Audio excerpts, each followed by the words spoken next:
죄라는 것은 속성상 관계를 깨트립니다. 최초의 죄는 하나님과 아담, 또 아담과 하와, 그리고 아담과 자연과의 관계를 깨트렸습니다. 예수님께서 이 둘로 깨어진 관계를 하나 되게 하시고 회복시키셨죠. 그리고 성령 충만은 실제적으로 깨어진 관계 가운데에서 이 회복을 적용하셨습니다. 깨어진 관계 가운데 흘러들어간 성령의 충만이 부부 관계를 회복시킵니다. 오늘 말씀은 이어서 부모와 자녀와의 관계의 회복에 대해서, 더 나아가서 직장에서 고용주와 고용인과의 관계의 회복에 대해서 말씀하고 있습니다.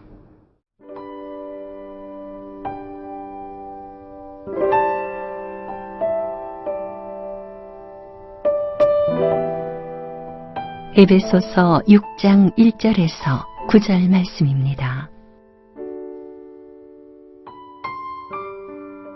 자녀들아, 주 안에서 너희 부모에게 순종하라. 이것이 옳으니라. 내 아버지와 어머니를 공경하라. 이것은 약속이 있는 첫 계명이니 이로써 내가 잘되고 땅에서 장수하리라.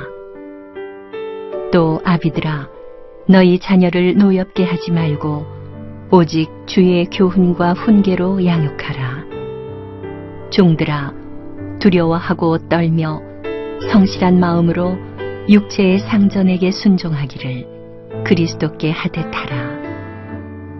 눈가림만 하여 사람을 기쁘게 하는 자처럼 하지 말고 그리스도의 종들처럼 마음으로 하나님의 뜻을 행하고 기쁜 마음으로 섬기기를 주께 하듯 하고 사람들에게 하듯 하지 말라. 이는 각 사람이 무슨 선을 행하든지 종이나 자유인이나 주께로부터 그대로 받을 줄을 알미라. 상전들아, 너희도 그들에게 이와 같이 하고 위협을 그치라. 이는 그들과 너희의 상전이 하늘에 계시고 그에게는 사람을 외모로 취하는 일이 없는 줄 너희가 알미라.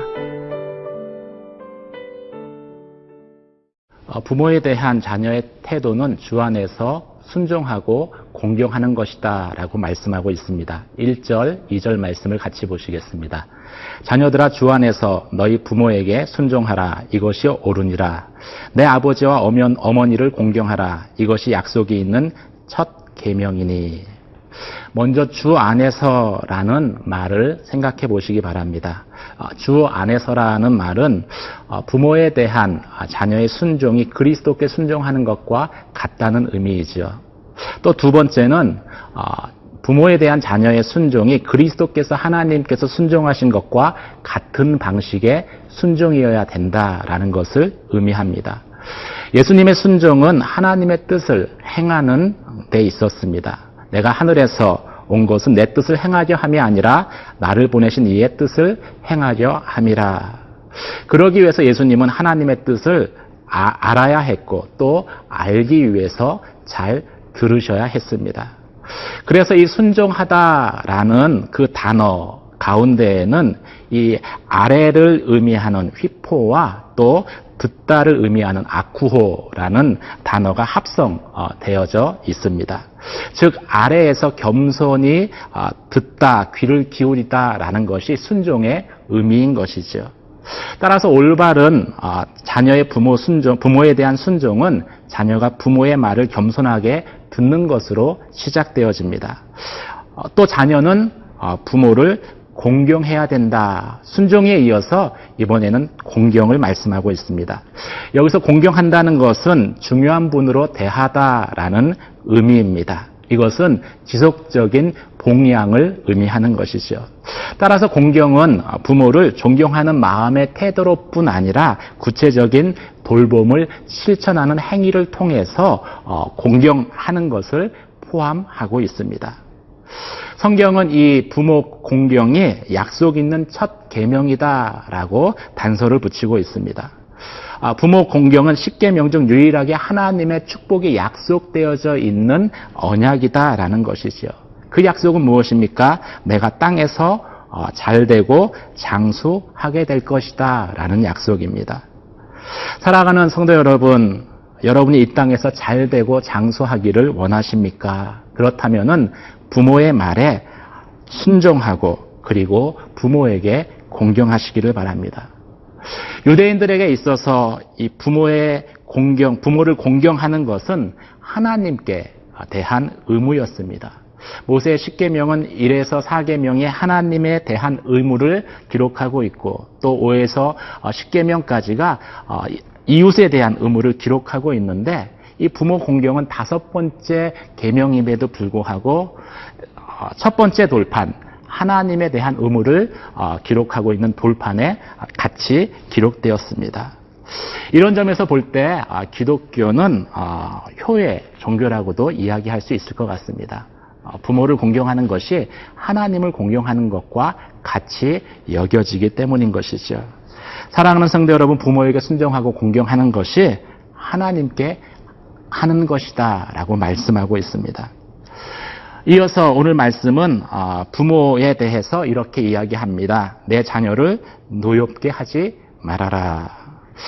부모는 자녀에 대한 청지기로 부름받았습니다.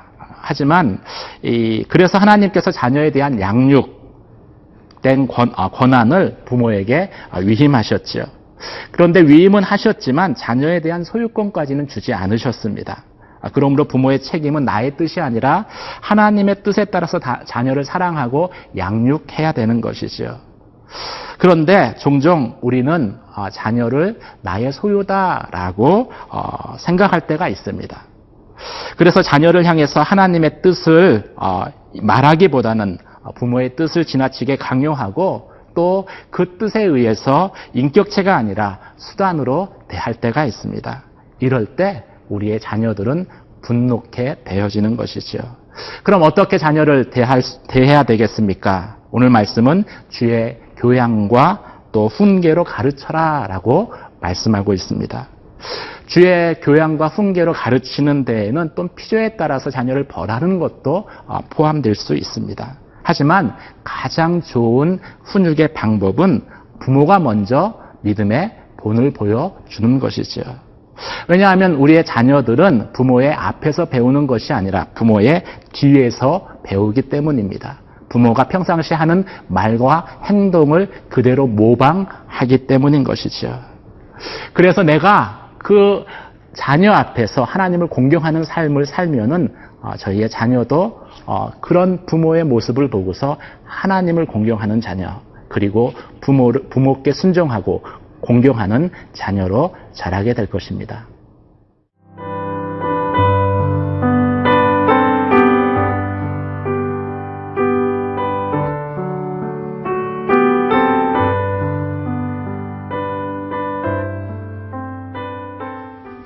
오늘 본문에서 언급하고 있는 상정과 종의 관계는 고대 사회에서 가정의 한 구조였습니다. 고대 가정은 부부관계와 자녀관계의 이중 구조이거나 부자인 경우에는 종과 상전의 관계까지도 포함한 삼중 구조였기 때문이죠. 실제로 초대교회의 성도들 중 많은 이들은 노예 신분이었습니다. 오늘 바울은 가정의 범위를 확장시켜서 사회에서도 적용되는 그리스도의 머리됨의 원리를 상정과 종의 관계에까지 적용하고 있습니다. 먼저 5절 말씀을 같이 보도록 하겠습니다. 종들아, 두려워하고 떨며 성실한 마음으로 육체의 상전에게 순종하기를 그리스도께 하듯 하라. 흔히 교회는 모이는 교회와 흩어지는 교회로 정의되어집니다. 모이는 교회는 특정한 시간에 예배와 모임을 갖는 공동체를 의미하죠. 반면에 흩어지는 교회는 세상의 보냄을 받아 성육신적인 삶을 사는 흩어진 공동체, 흩어진 성도들을 의미하는 것입니다. 대표적인 흩어지는 공동체가 바로 일터, 직장인 것이죠. 로마 시대에는 약 6천만 명이나 되는 노예들이 존재했다라고 합니다. 그래서 이 종살이 한다라는 것은 가장 천한 직업이기도 하지만 현대로 말하면 가장 보편적인 일반적인 직업이 바로 종살이다라고 말할 수 있는 것이죠. 오늘 성경 말씀은 그 일들을 하면서 직업의 기천과 관계없이 일터에서 흩어진 교회로서 예배하듯 주님을 섬겨야 된다라고 말씀하고 있습니다. 그럼 어떻게 하는 것이 일터에서 주님을 섬기는 것일까요? 6절 말씀을 같이 보겠습니다. 눈가림만 하여 사람을 기쁘게 하는 자처럼 하지 말고 그리스도의 종들처럼 마음으로 하나님의 뜻을 행하고 기쁜 마음으로 섬기기를 주께 하듯 하고 사람들에게 하듯 하지 말라. 직장에서 일하는 것은 생존을 위해서 일하는 그 수준을 넘어서야 된다는 것이죠. 예배하는 수준으로 일해야 된다라고 이야기를 합니다.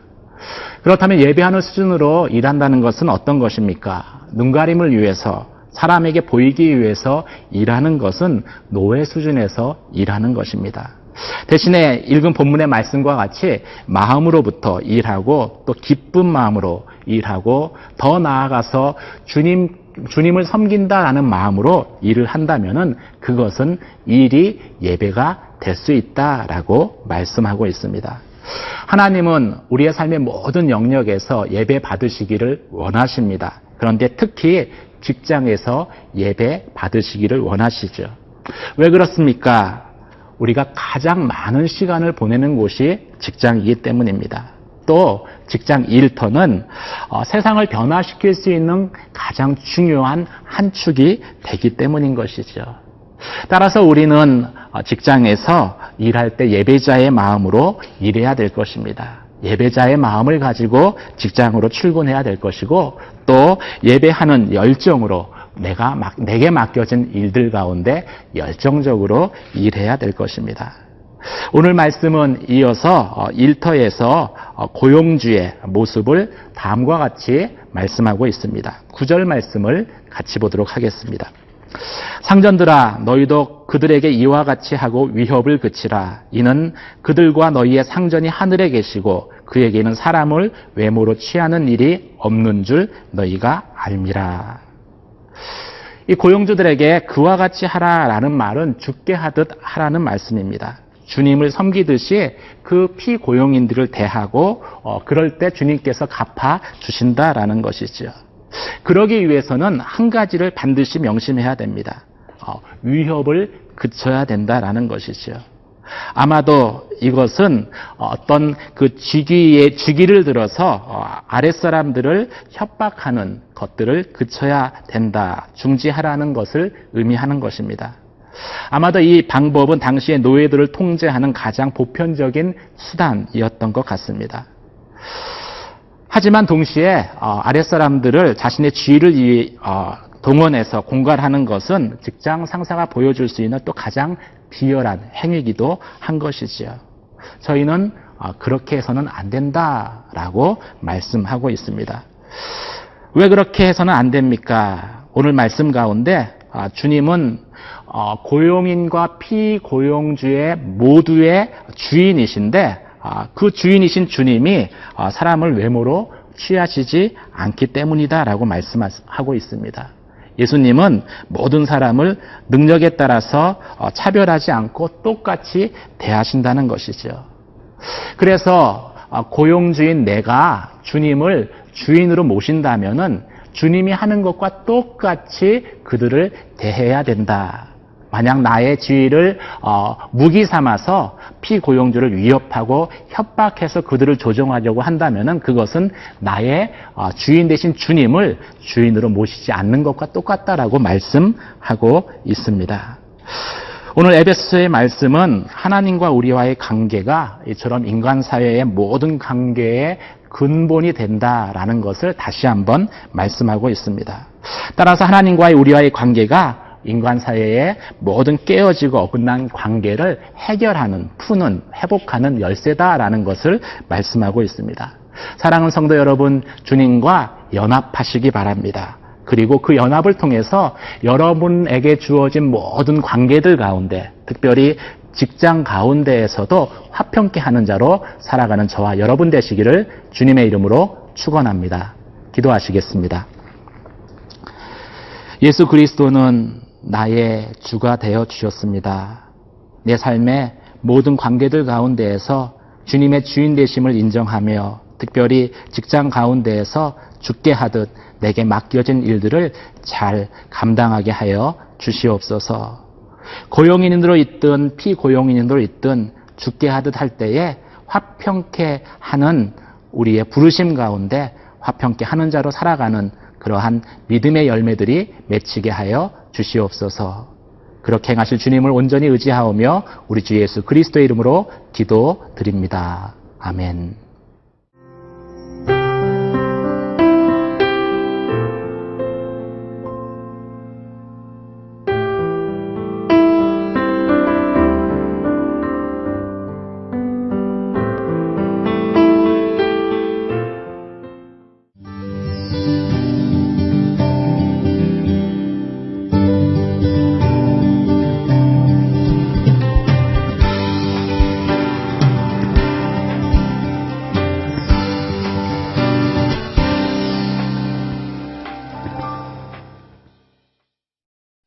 제2회 CGN-TV 생명의 삶 큐티 간증수기 공모전.